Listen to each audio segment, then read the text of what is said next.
Hello friends, എല്ലാവർക്കും good morning. അപ്പോൾ ഇന്നത്തെ ഒരു സൂപ്പർ ഹിറ്റ് വിശേഷത്തിലേക്ക് എല്ലാവർക്കും സ്വാഗതം.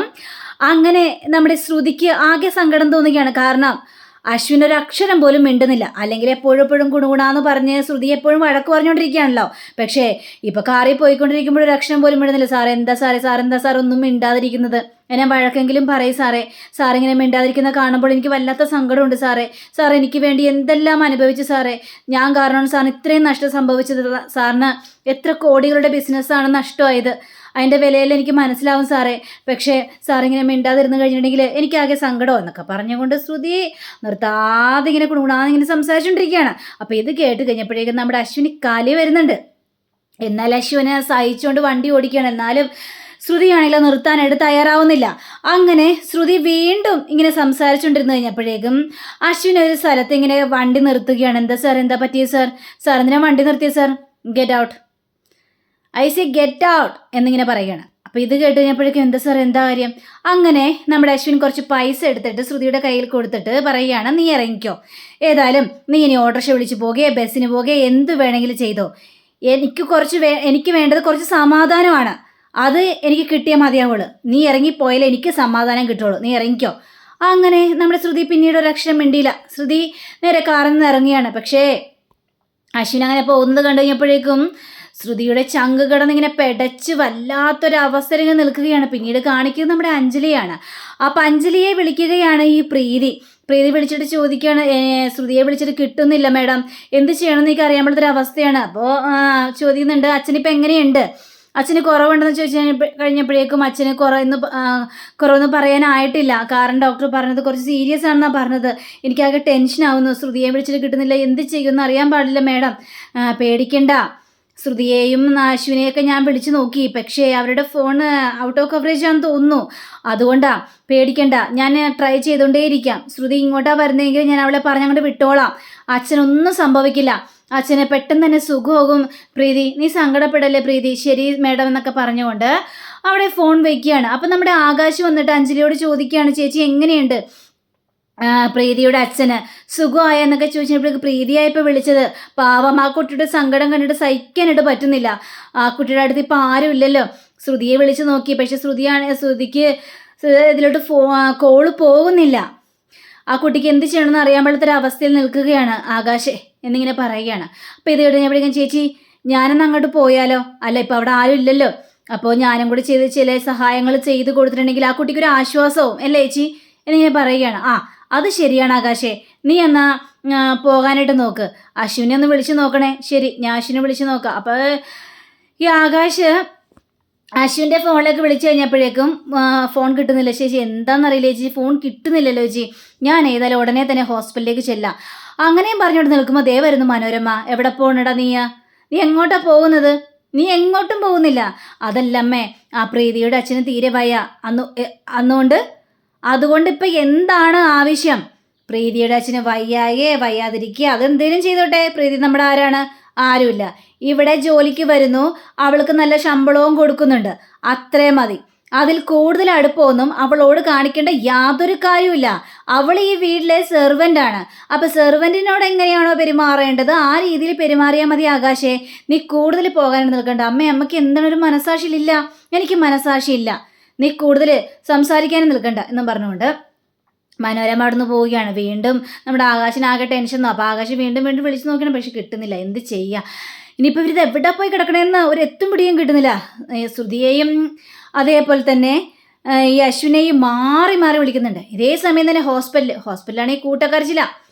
ഈ കള്ളൻ ഈ ശ്യാമാണെങ്കിൽ ICUലേക്ക് തന്നെ ഒളിഞ്ഞു നോക്കിക്കൊണ്ടിരിക്കുകയാണ്. ഇയാൾ രക്ഷപ്പെട്ട് കഴിഞ്ഞിട്ടുണ്ടെങ്കിൽ ആകെ പണി പാളുമല്ലോ. കാരണം സത്യങ്ങളും മുഴുവനും തുറന്ന് പറയുക തന്നെ ചെയ്യും. അപ്പോൾ അങ്ങനെ പറയാതിരിക്കാനാണല്ലോ ഇവൻ ഇങ്ങനെ ഒരു പ്രവൃത്തി ചെയ്തത്. അപ്പോൾ ഇവരിങ്ങനെ കരഞ്ഞുകൊണ്ടേയിരിക്കുകയാണ്. പ്രീതിയാണെങ്കിൽ അതിലേറെ കരച്ചിൽ. അപ്പോൾ ഒന്നും അറിയാത്ത രീതിയിൽ ശ്യാമ വന്നിട്ട് ഭയങ്കര സങ്കടം അവിടെ കിടന്ന് അഭിനയിക്കുകയാണ്. അപ്പോഴാണ് ICUയിൽ നിന്ന് ഒരു സിസ്റ്റർ ഇറങ്ങി വന്നിട്ട്, അതെ ഈ മരുന്നൊക്കെ ഒന്ന് മേടിക്കണം, അവിടെ എത്രയും പെട്ടെന്ന് മേടിച്ചുകൊണ്ട് വരണം, പെട്ടെന്നാകണം, ഒട്ടും താമസിക്കാനായിട്ട് പാടില്ല.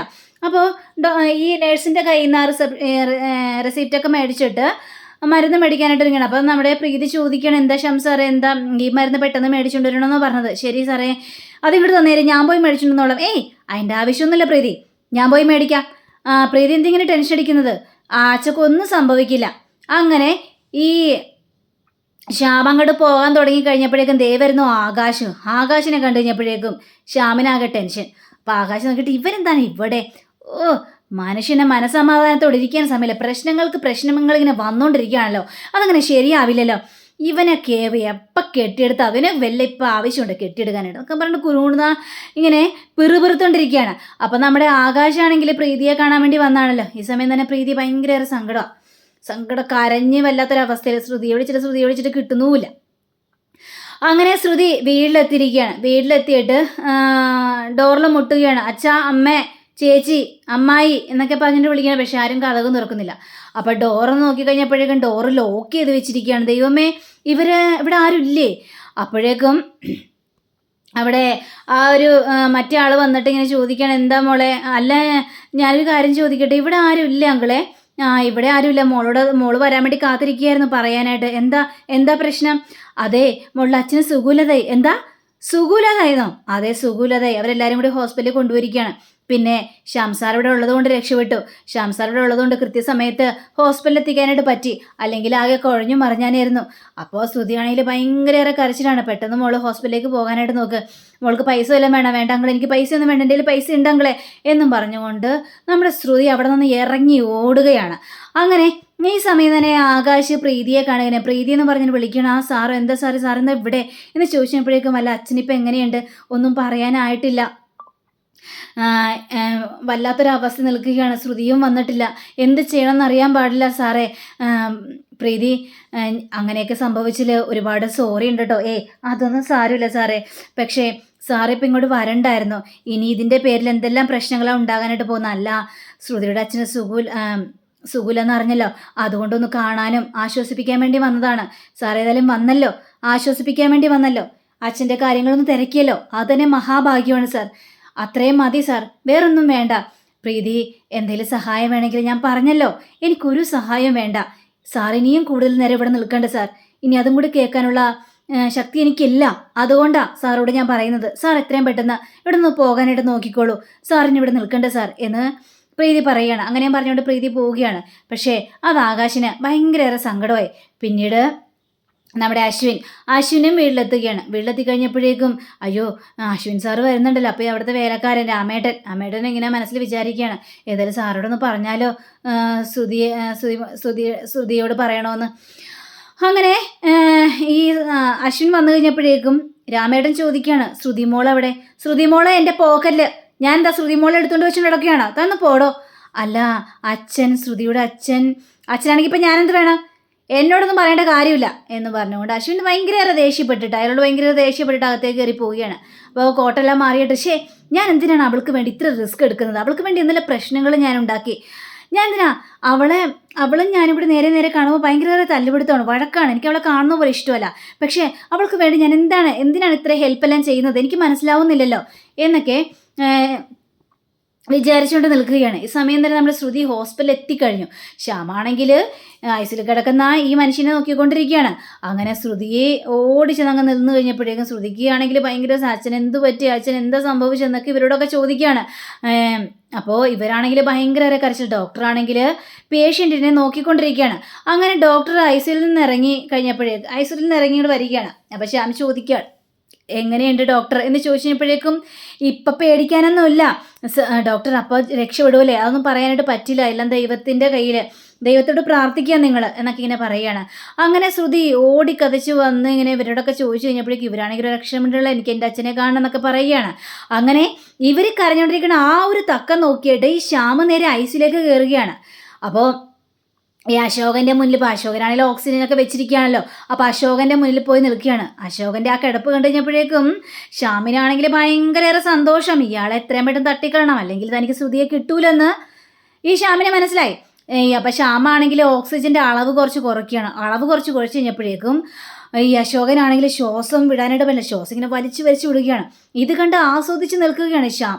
അപ്പോൾ ഇടയ്ക്ക് കണ്ണ് തുറന്ന് ഈ ശ്യാമിനെ നോക്കുന്നുണ്ട് ഈ അശോകൻ. അപ്പോൾ വീണ്ടും ഓക്സിജൻ കൂട്ടുക കുറക്കുക കൂട്ടുക കുറക്കുക ഇത് തന്നെ ചെയ്തുകൊണ്ടിരിക്കുന്നു. അപ്പോൾ ഡോക്ടർ കുറച്ച് കഴിഞ്ഞപ്പോഴേക്കും വരികയാണ്. അപ്പോൾ ഡോക്ടറോട് നമ്മുടെ ശ്രുതി ചോദിക്കുകയാണ്, എൻ്റെ അച്ഛൻ എങ്ങനെയുണ്ട്? അശോകൻ്റെ ഞാൻ മകളാണ് എന്ന് പറയുകയാണ്. ഇപ്പോൾ പേടിക്കാനൊന്നുമില്ല, ഇവിടെ കൊണ്ടുവന്നപ്പോഴേക്കും ഭയങ്കര ക്രിട്ടിക്കൽ സ്റ്റേജിലായിരുന്നു. ഇപ്പോൾ ആ സ്റ്റേജെല്ലാം കടന്നിട്ടുണ്ട്. ഓക്സിജൻ കൊടുത്തുകൊണ്ടിരിക്കുകയാണ്. ഡോക്ടർ ഞങ്ങൾക്കൊന്നും കാണാൻ പറ്റൂ ഡോക്ടർ, പക്ഷേ ഐസിൽ കയറി കാണാൻ ഞങ്ങൾ അനുവദിക്കാത്തതാണ്. ശരി, നിങ്ങൾക്ക് അത്ര നിർബന്ധമാണെങ്കിൽ ഒരു 5 മിനിറ്റ് നിൽക്കാനായിട്ട് പാടില്ല. അപ്പം ഞങ്ങൾ എല്ലാവരും കൂടി കയറി ഒന്ന് കണ്ടോട്ടെ, ഒന്ന് കണ്ടാൽ മാത്രം മതി ഡോക്ടർ. ശരി, ഞാൻ പറഞ്ഞതുപോലെ തന്നെ നിങ്ങൾക്ക് ചെയ്യാമെങ്കിൽ നിങ്ങൾ പോയി കണ്ടോ. പിന്നെ പേഷ്യൻറ്റിനെ അധികം നിങ്ങൾ ശല്യപ്പെടുത്താനായിട്ട് നിൽക്കരുത്. ശരി, കയറി കണ്ടോ. അങ്ങനെ പക്ഷേ അതേസമയം തന്നെ ശ്യാമാണെങ്കിൽ ഓക്സിജൻ ഫുള്ളായിട്ടാണ് കുറച്ചിരിക്കുകയാണ്.